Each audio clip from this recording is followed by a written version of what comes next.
at the time I didn't really understand that it was a business, but I think it kind of planted the seed in my mind as to what makes a business successful, which is solving a major problem, right? Came up from the bottom to the top. And the youngest gonna never stop. And he always punching in the clock. In the clock. I'm running single-handed. Alex is away at the moment. Okay. So we'll just jump straight into it, like our conversation the other day, man. Just tell us your story. Sure. How far do you want me to go back? Go back to the start. Go? Tell us how it is. Big bang. Yeah, I started my business at age 7, my first business. What? Wow. What? Let me guess. You gave me the liberty to go back as far as I can go, so that's definitely, man. That's right. I asked for permission. So yeah, I was 7 years old. We used to shop from these flea markets. I come from an immigrant family, so they didn't have malls or shopping centers or things like that. So they open flea markets, and there's no bottled water back then, right? So I just wanted to be helpful. I wanted to get people some water. I asked my mom, I said, what if I run back home, grab a pitcher and a glass and come back and just give people water, because these vendors, they're under like 90 degrees heat all day long and there's no water, right? So I felt bad as a kid and I started passing them water. And then I noticed that some people started giving me money. I'm like, what the hell's going on here? I didn't expect to get paid. So yeah, I probably made like 6-7 trips back home that day. Once I noticed that I'm being rewarded, that's like instant gratification, right? Who doesn't like that? People are giving you money. Once one person sees that, the other person noticed that, oh, this little man, you're just offering water to people. And I got paid. At the time, I didn't really understand that it was a business, but I think it kind of planted the seed in my mind as to what makes a business successful, which is solving a major problem, right? So that became that philosophy became a problem for me throughout my formal education. So things didn't make sense. I was asked to go through high school. Then my family wanted me to go through college, and I did freaking double major in biology and chemistry. I was on my way to a medical school, and I even started filling out applications. Then on my 4th year in college, I'm about to graduate, I noticed that I'm really depressed because I had no purpose in life. I was feeling really bad about myself, feeling useless. I didn't want to be a doctor. I was really motivated to make money. And so something was not, it wasn't right. So I made a big decision to just graduate and don't go to medical school. Of course, that was a big disappointment to my parents, who were bragging to all of their friends that, oh, look at this guy, he's being a great student and is going to go to medical school and make the family proud. I just got my diploma, framed it up, gave it to them. I said, this is for you, not for me. And I went to flea markets and started selling stuff from sunglasses to women's underwear to like whatever you can think of, right? So I had no purpose, no goal. I just wanted to make some money. And on my first day on the flea market, I made $900. I was like, all right. And that was selling belts. Like I bought belts. I was selling for 2 for $5 from New York City. I got them and brought them back. I'm like, this is my calling. For a long time that, I haven't felt that good. That's when I noticed that, all right, so I got to be in sales or doing the thing that I love to do. I got into pharmaceutical sales and went through the corporate route. I'm going to expedite that process. I climbed the corporate ladder, became a territory manager, division manager, worked in major corporations such as Heartland Payment Systems, NCR, Paychex. These are all multi-billion-dollar companies, right? I started as a salesperson. Then when I left my corporate job, I was making about $250,000 a year. So everyone was shocked when I decided to leave the job and start my own business from scratch. That was the same disappointment I've seen in my parents back then when I left school. They said, you're crazy, dude. You're an inspiration to many people on the team. Why are you just quitting and starting something unknown? But I was feeling purposeless again, just like I did in college. So I dropped that, started my business. I started a marketing agency. So I think we have a lot of agency owners here, right? So what I used to do is I used to go to a lot of networking events to generate leads when I was in college, when I was in New York City. But the problem with networking events is they have, especially in New York City, anyone who's from New York City, if you've been to networking events, they have 1 or 2 drink minimums, right? So if you show up to a networking event, you got to drink. And I'm an introvert, so I don't really do well when I'm in a large group. So that 2 drinks turned out to be 4 drinks for me. Every time I go, then I would show up to like 4 or 5 networking events a week. After like a couple of months, I noticed that I'm having a problem with alcohol. I'm probably becoming alcoholic just for the sake of growing the business. Because, meeting with people one-on-one has always been a challenge, right? For an introvert. I said, oh, this is not good. This is going to be a problem. I can't survive this way. And I came up with my own model of, all right, so I go to these networking events and I'm talking to like 20, 25 people, collecting all these business cards. And next day they forget about me. I forget about them. Like, what's the point, right? Then what I did is I took all those business cards. Right now there is loom.co. Back then there was something else where you can record videos. I did customized videos to each one of them, and I would send it the very next day. Since I have their emails, I'd be like, hey, this is Oz. We met last night. You probably wouldn't remember me if I didn't send you this video. And I would share my screen and I would have their website in front of me. I'm looking at your website.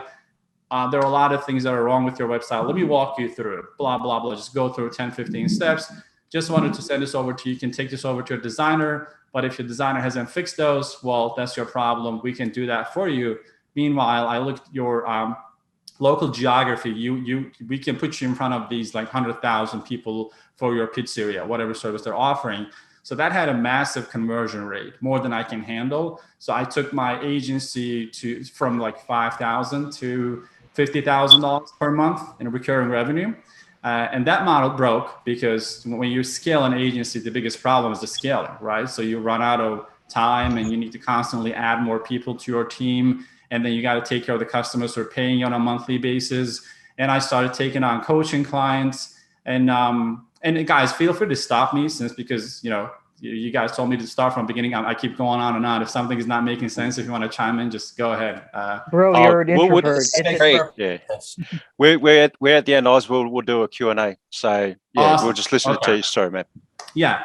So I had $50K per month. Things were good. We're making money, but I was putting in like 18, 19 hours a day, super stressed out. And, always having meetings with clients to justify how we sent them the leads and they're the ones who couldn't close it and blah, blah, to keep losing clients and keep adding more to it, going to events. So through this process, one of my virtual assistants kept saying, hey, boss, you don't notice this, but a lot of people sign up with you so they can talk to you. I'm like, what do you mean? They sign up because they want to get leads. And she's like, no, they want to get coaching from you, right? And I didn't pay attention to that for 2 years. Like, I totally ignored that until one day I'm having this conversation with a female client of mine. And my goal is to discuss her Facebook ads. And she keeps bringing up her like relationship life and asking advice from me. I'm like, I am out of the dating world for like a decade. So I don't know if I can help you, but here is what I would do, blah, blah. She's like, oh my God, this is helpful. I'll just go back and do that type of thing. And I'm listening to the recording and I'm like, wow, that's interesting. We didn't even talk about the marketing. What's going on here?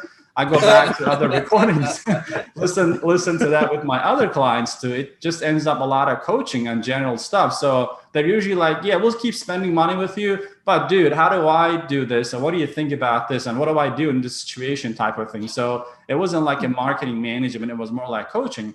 That's when it dawned on me. And I said, all right, so this could be, we might be up to something here. And then we had a special client that was paying us the most amount of money. We were charging him, I think, $8,500 per month for us to manage his Facebook ads. And this company was in financial services, in merchant cash advance, and alternative lending, which was my background when I had the corporate job. I was a door-to-door salesperson. I was a telemarketer, selling business loans, credit card processing. So I was particularly close with this person. I had affinity towards that industry because I was in it for so long, right? So I was talking to him, and this guy, same thing. He's utilizing my services, not for the paid advertising, but more for coaching. And he was like, dude, that would be great if you can put together like all these lessons, the conversations that we had, and make a lesson out of that. We can pass it off to my employees. I'm like, all right, we can do that. And as I was going through the recordings, I said, well, if this is useful to this guy, it will be useful to other people too. And so let me do this. And we get a lot of traffic to our agency website, right? I just put a little tagline there saying that if you want to find out how to grow your merchant cash advance business, join our waiting list. We're going to send you a training.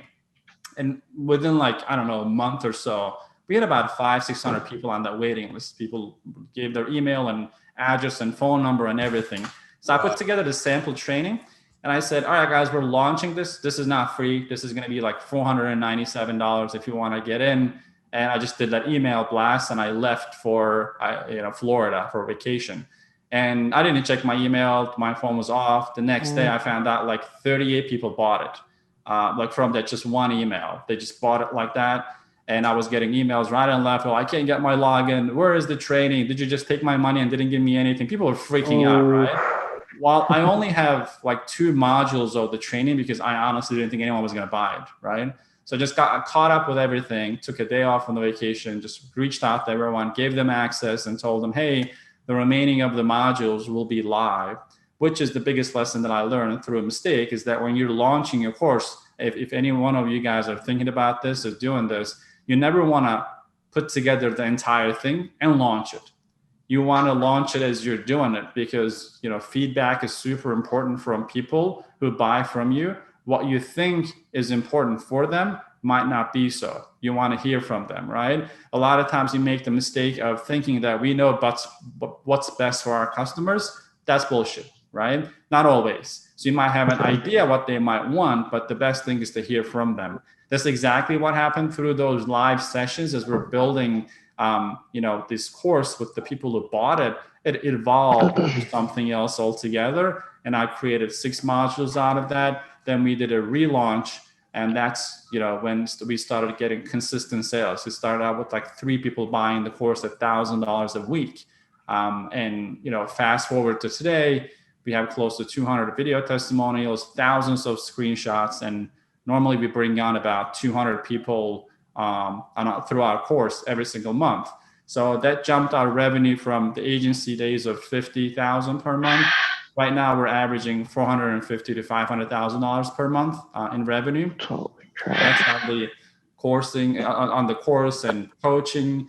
I'm not putting in 18, 20 hours anymore. I have a team, but we have a very lean team. It's like, 5 people with me, 6 people altogether.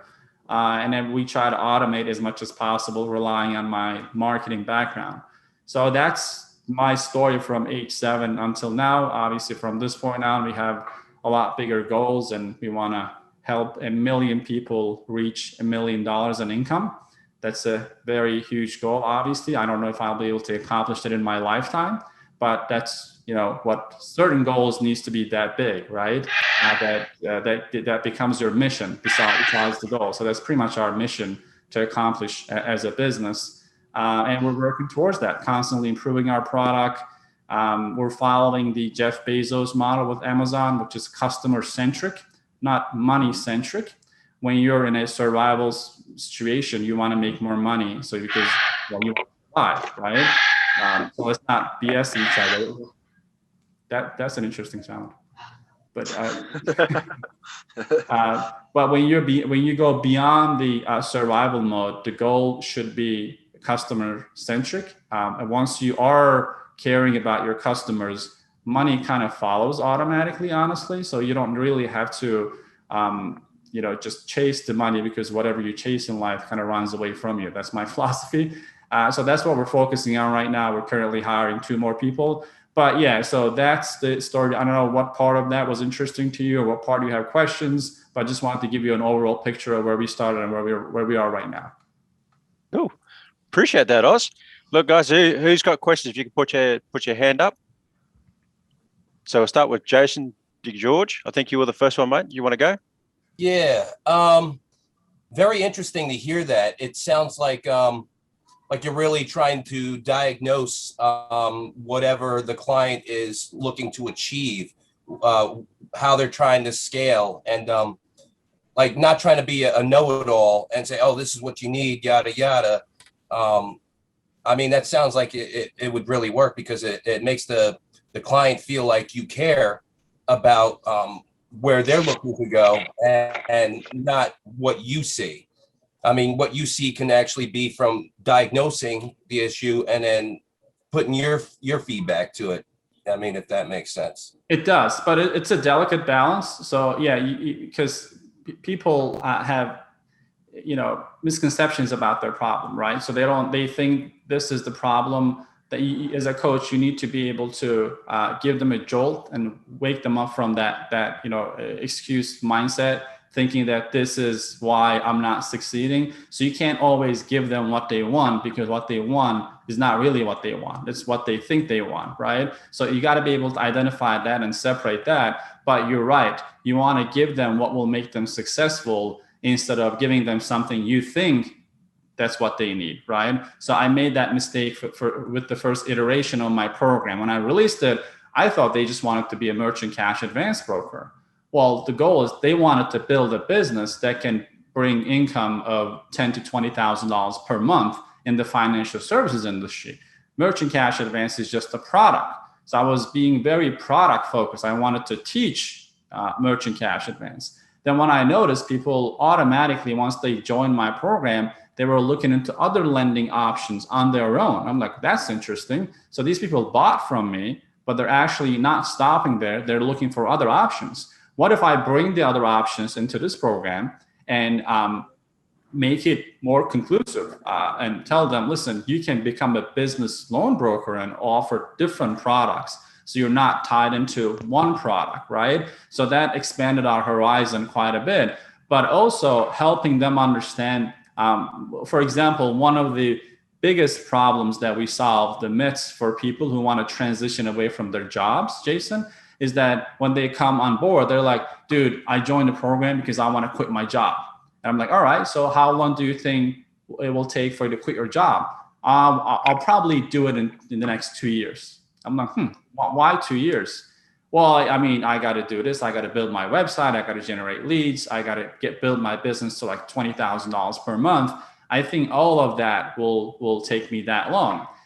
Well, that's a problem right there, right? So this guy is putting this goal of quitting his job all the way up there, which is making it very close to impossible and giving himself 2 years when in fact, I know it can be done in 35 days, 40 days. So as a coach, I can be like, sure, man, 2 years is good. You just follow the process and go through, or call him out on that. Be like, Jason, you don't need 2 years, dude. Let's change that. Let's break it down. First of all, why do you need $20,000 to quit your job? How much? And that's how I came up with the process of BAMOS, bare ass minimum. Like, how much do you need right now to keep roof over your head and take care of your basic needs? Like, how much is the job paying you right now? Oh, job is paying me $5,000. All right. So as long as you make $5,000, you don't need that job. Is that right? Yeah, that's because we're matching your current income, right? So you can get rid of the job. You're like, yeah, that's awesome. All right. So your goal might be making $20,000. Sure, that's awesome. But we got to start at some point, right? Because if you set that goal right there and you make it, you look up to it and say, gosh, I need 2 years to get there. It's a long time. You lose your motivation. A lot will change. What if we start, you're here, we'll just get you right here. And one thing that happens is magical. When people make money from a new business, they're on fire, man. Like, they go crazy. I've seen this happens so many times. Like, they make their first $5,000, they quit their job. You're not stopping that guy or girl. Like, they're going to go to 10, 15, 20K. And I have a lot of people saying that, dude, all I wanted to do was like $2,000 a month. I'm making 20K right now. Like, how did this happen? But so the goal as a coach is to always, my thinking is, how do I help them go from point A to point B? How do I make that distance really, really short? Point A is where they are right now. They're miserable. They're not happy. Maybe they're having health problems because of their job. Maybe they're having relationship problems. Maybe they don't like the neighborhood that they live in, right? They want to send their kids to a better school. They want to buy fancy cars, whatever it is. They can't do that right now. Point B is that point that they need to be, they want to be, their desired location. And there's a gap in between. That's the transition. How do we make that transition so easy for them? So it takes them as little time as possible, as little effort as possible, they get the results, right? That's my goal as a coach. I need to keep improving my product in such a way that it serves that purpose. Does that make sense? Yes. Sort of. Jason? Yeah. Absolutely. Jason, yeah.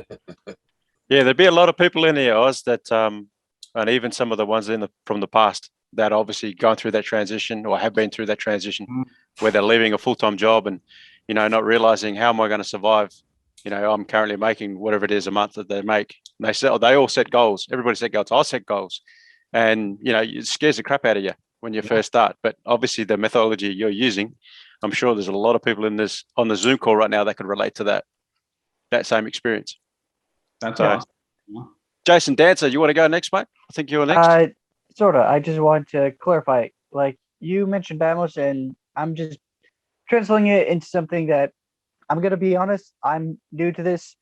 I signed up into this and just lost my way for about a couple months. Now I'm getting back in. So I want to make sure that I understand this. BAMOS is basically like everybody wants to do 50 push-ups and get a 6-pack or whatever, or what have you. Mm-hmm. You can't always do 50 push-ups, but you can start doing like 5 push-ups a day. And those 5 become 10 and so on.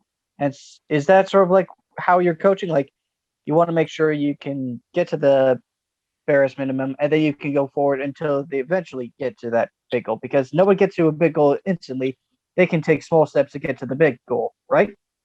Correct. So let's break it down. BAMOS is spelled as BAMOS, right? Okay. The first part is BAM, bare ass minimum. So you got to define how do you sustain your current living under the standards while you're making the transition. Let's say that's $5,000 a month.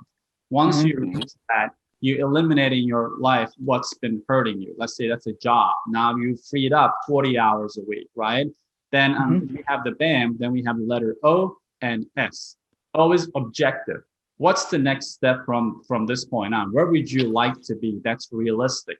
That's usually $10,000 to $30,000 for people, because if you're reaching 30K and if you live in the United States, you can pretty much live in any state, right? So you'll be comfortable. That's like 350K a year. As a business owner, you're not paying 40-50% tax, right? Your tax is a lot less because you have a lot of write-offs. That's the objective.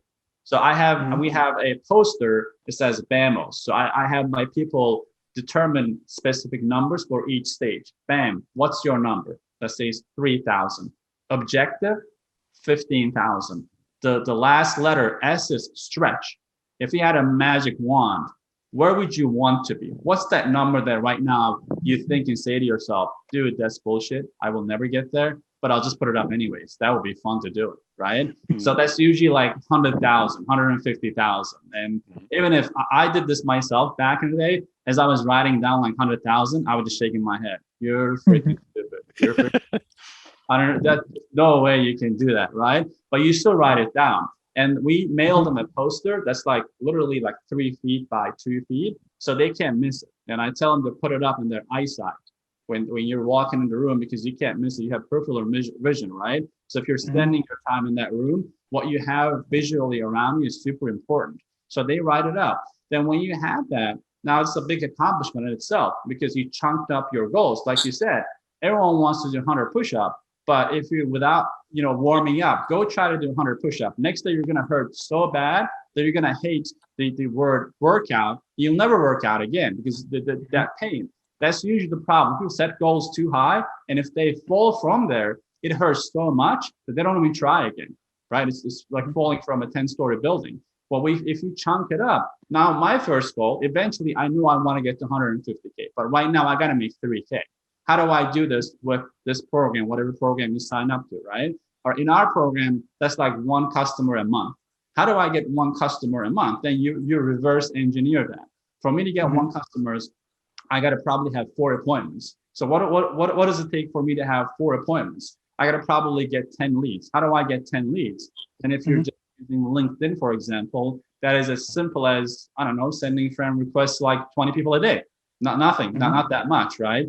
If you do that, it just gets there. So that's how we engineered the whole thing from the beginning. So everyone has a plan. They just, as long as they follow that. And the next thing is, which is most people are plagued with, is lack of consistency, right? So like you said, if you want to get to 50, you can't start with 50 push-ups. You got to do 2 a day, then slowly ramp it up, but you got to do it every single day, right? So when you reverse engineer it, set yourself small goals. This comes up often on my training. Hey, Oz, I got a job. I work 8 hours a day. I only have like 3 hours to dedicate to this. Great. And I asked them, if I were looking over your shoulder, and if you're doing this for 3 hours, will you really give 3 hours to this every single day? Or is it going to be like 2.5 hours of social media, like checking out your YouTube, Facebook, Instagram, watching funny cat videos, and half an hour of you actually doing the work, right? And I usually stop them. I don't need 3 hours. I just need 1 hour. Can you just turn off your phone for 1 hour? Let's start small, right? And just do the work 1 hour a day, every single day. And we have a sheet called 100 units of time. So they fill that in. Thursday, today's July 7th. I put in my 1 hour. I did this, and keep doing that. And over time, honestly, you fall in love with the game, especially when you start making money. Right now, I can't stop working for my business, not because I really have to, because I love to. Like, well, I wouldn't know what else I would do, honestly, because I kind of fell in love with the game. Like Michael Jordan says that, right? They ask him, why are you so successful? He said that I'm in love with the game itself. He's not doing it for the money. He's not doing it for the practice. It's just when you're in love with something, you skip meals. You don't notice how time goes, and you do things that your creativity opens up. But it doesn't always start that way. So consistency is key, and following that reverse engineering plan, so you have very specific goals and you know how to get there, is so important. How'd that go, All right. Jess? Thank you very much. No problems, And I man. think somebody else. So did we got something in the chat. John Dean. I'll get to you, Yo. Julio. I got your chat, mate. Go on, John. Hey, how you doing, man? What's going on, John? Not a whole lot. So I actually had two questions.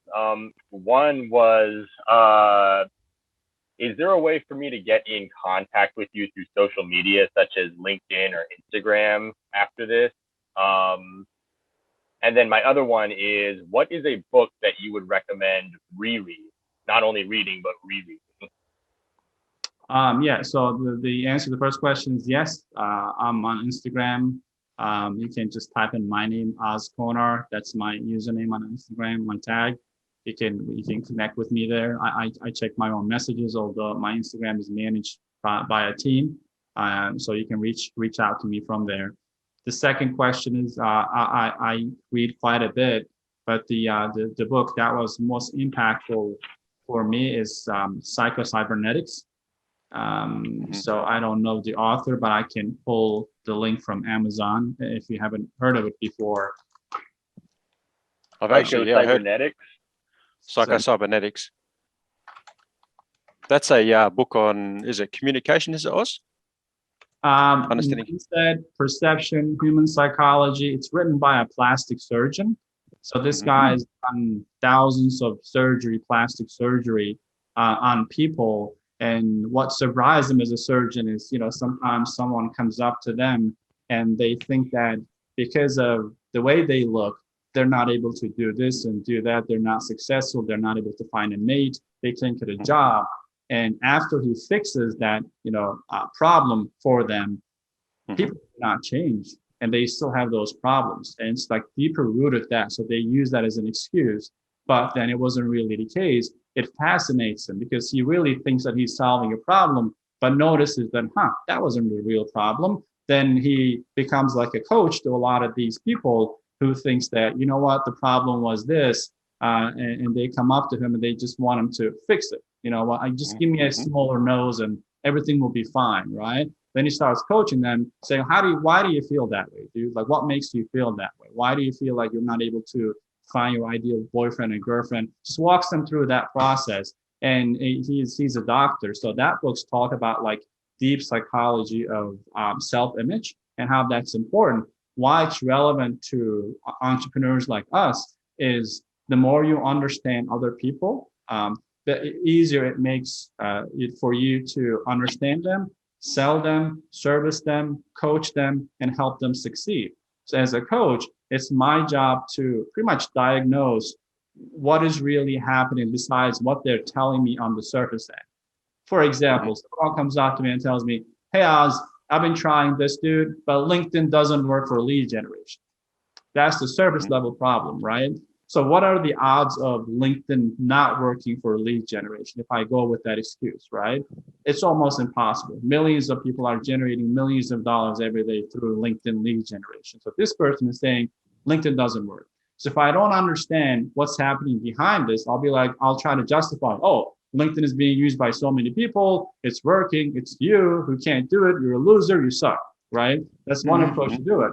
The second approach is, what makes you say so? Why do you think it's not working? And have them talk to you, tell you. And after like 10 minutes, usually they're like, dude, honestly, I wasn't really doing what I'm supposed to do. I'll just go back and do it. And because I'm really stressful, man. Like when I come back home, I have a problem in my relationship where I just work really long hours. I'm tired. I can't focus.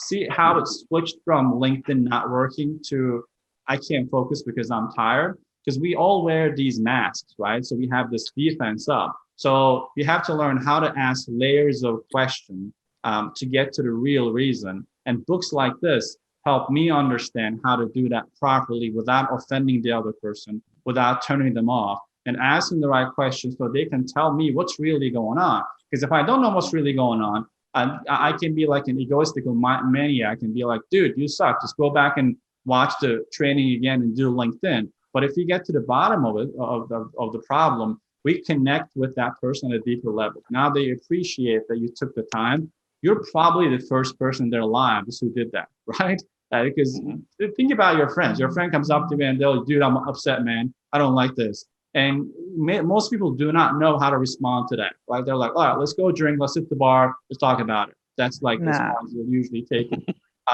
But if you follow a model like this, and I don't want to be the one creating the model, it's already been created by coaches and mentors and people like the author of this book is, it helps you understand. So for that reason, this was the most impactful book. I read a lot of books, but this is something I took it to my heart, and I'll be like, all right, man, I can actually apply what I'm learning here like today, right away, Awesome. Thank you. How'd you get? And looks like Al shared the link for that one on Amazon. Yeah. So for guys that want to know what that book is, yeah, it is. It's in the chat. Thanks for that, Al. Julio Domingos, do you want to ask your question, buddy? Yes, I do. So my question is, how do you help someone, or how do you coach someone that basically has just lost a job and their confidence is low, and how do you coach them? I know there's a lot, especially it's very hard, especially right now. But if somebody is employed, how do you do that?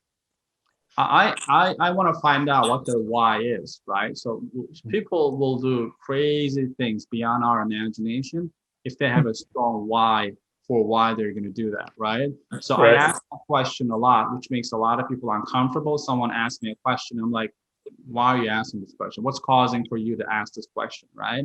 That kind of brings up another thing. I'm like, what do you mean by that? What do you mean by that? And they're like, dude, I feel bad. I lost my job. I lost my motivation. What do I do right now? And my question is, why do you want to succeed? Why would you want to succeed? Is there a reason for you to succeed? Oh, dude, it's obvious. I want to make money. Well, yeah, that's everyone. I don't know anyone who doesn't want to make money. But that's like a surface level reason, right? Well, why? What would happen if you made the money? And how much money do you want to make? A lot. All right. So you're dealing with someone who hasn't defined anything when it comes to financial goals, right? A lot is, for Jeff Bezos, probably $3 trillion. For someone else, that could be $5,000. I don't know that. Let's define that.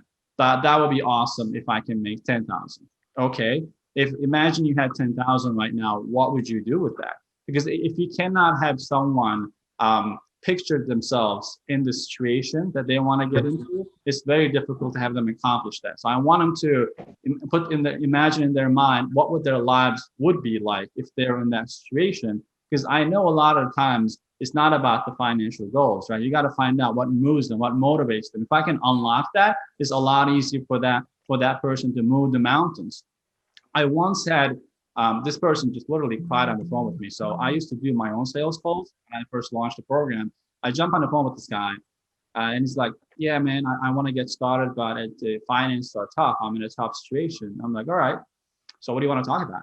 He's like, I'm interested in your program, but I don't have the money. I'm like, okay, well, you know, the program costs money, right? So, and if I give it to you for free, most people will not do anything because you have no skin in the game. So Right. you knew that the program costs money. You knew that we were going to have this call. Why are we on the phone? Were you just asking for a freebie? He's like, no. I don't want a freebie. I just want to succeed. I'm like, okay. So tell me about what's going on right now, man. Let's talk about your current student. Forget the course. Like, what's driving you to jump through hoops to get on the phone and talk about this and tell me that you're broke and you can't afford this? Like, what's going on? He's like, dude, actually, I don't have a house. I live on the streets. I live in my car, pretty much. And I'm embarrassed to tell you that, but I'm like, all right, so how do you sustain your living? He was friend hopping. Like, he would just stop by one friend, take a shower, clean up, go sleep in his car again. He would just do that. He said, all right. I said, all right, so what happened? Obviously, you were not born homeless. What brought you here?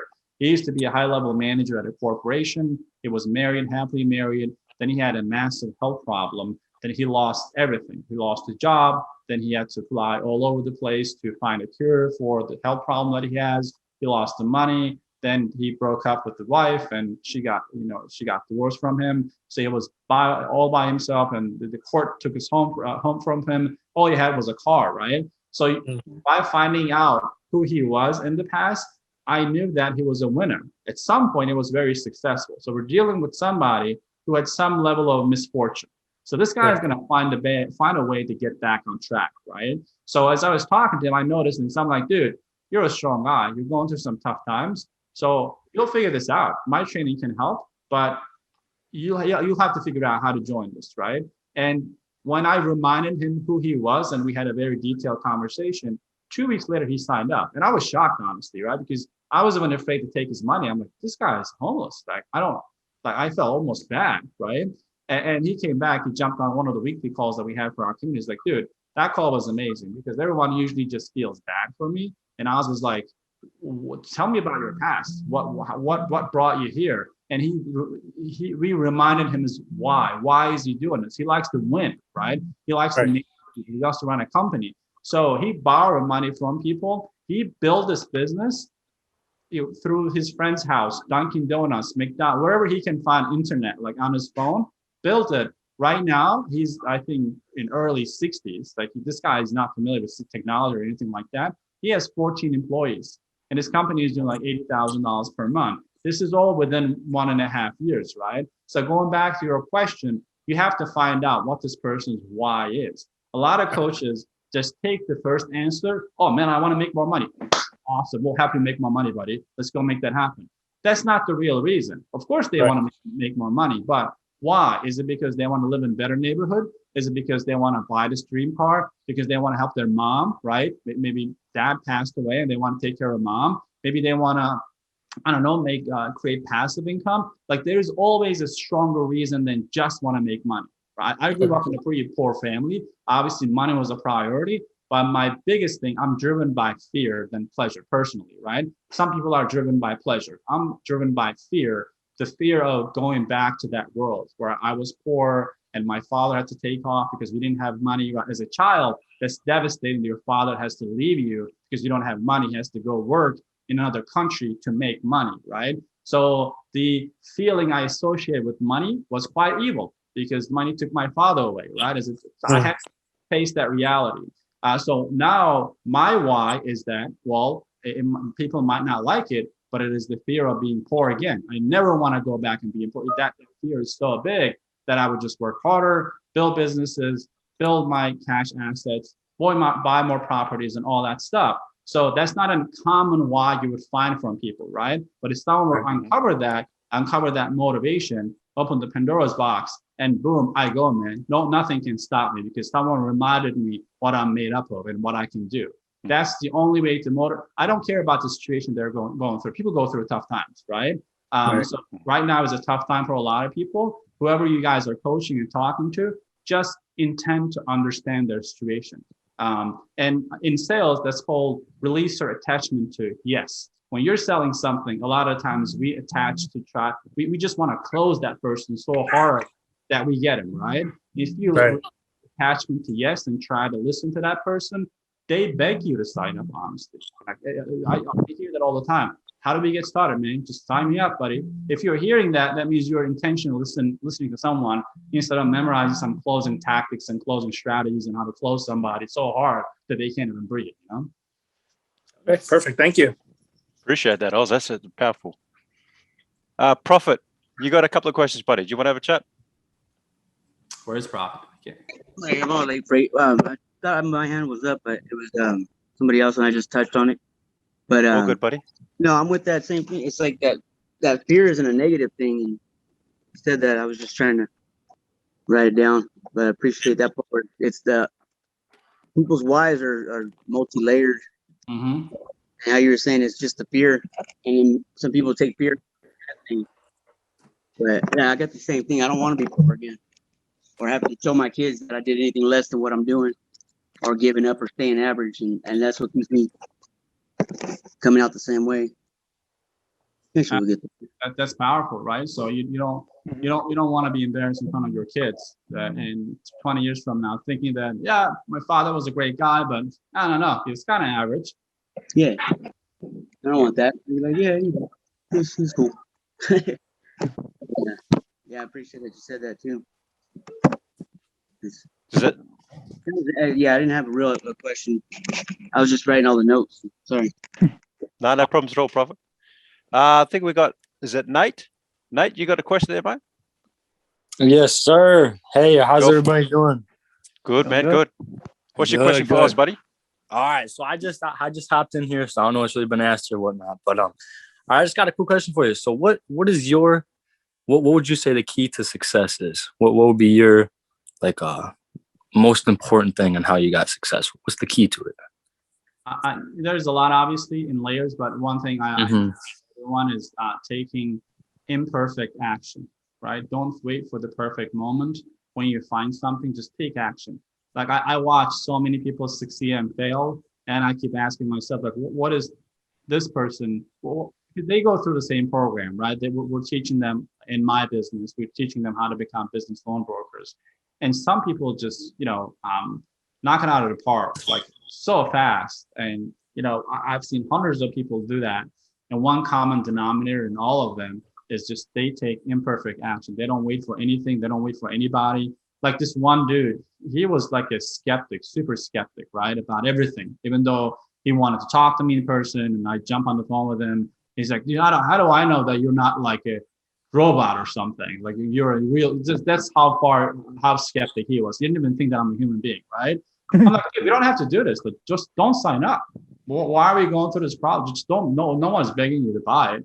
So that did it for him. It's like, wow, so you're going to let go of the sale? I'm like, I don't want you as a client anyways. Like, you're just too skeptic. You're just going to be too afraid to build a business anyways.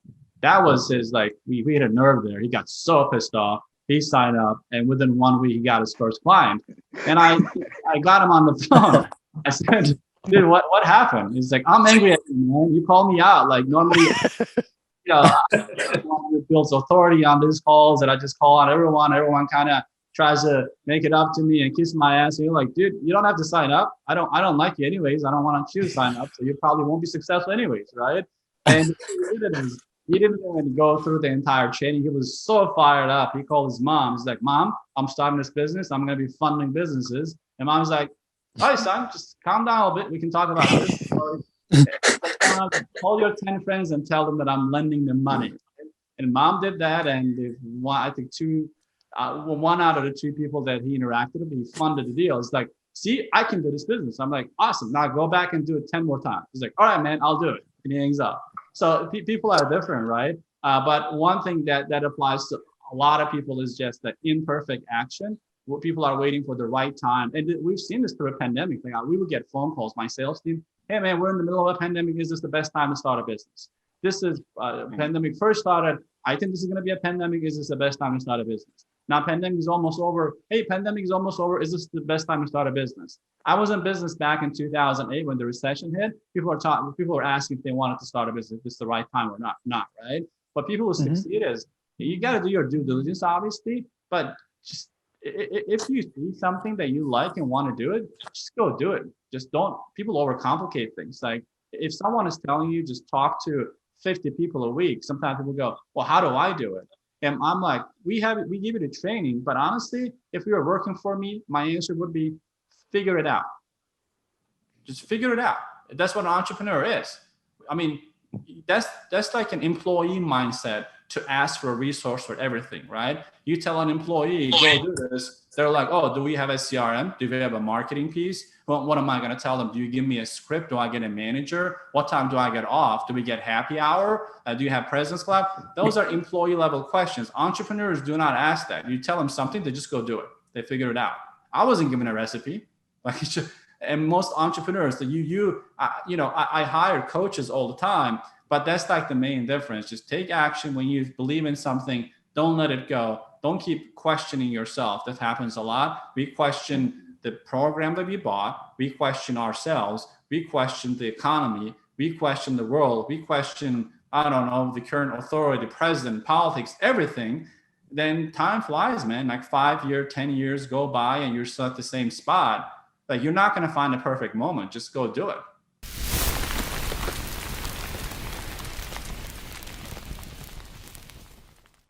Guys, what up? It's your boy, Mike Barron. Thank you for checking out the YouTube channel. Truly appreciate it. Don't forget to subscribe. And if you forget, I'm going to come to this computer right now and I'm going to close you my damn self. Let's go. I'll see you at the top, y'all.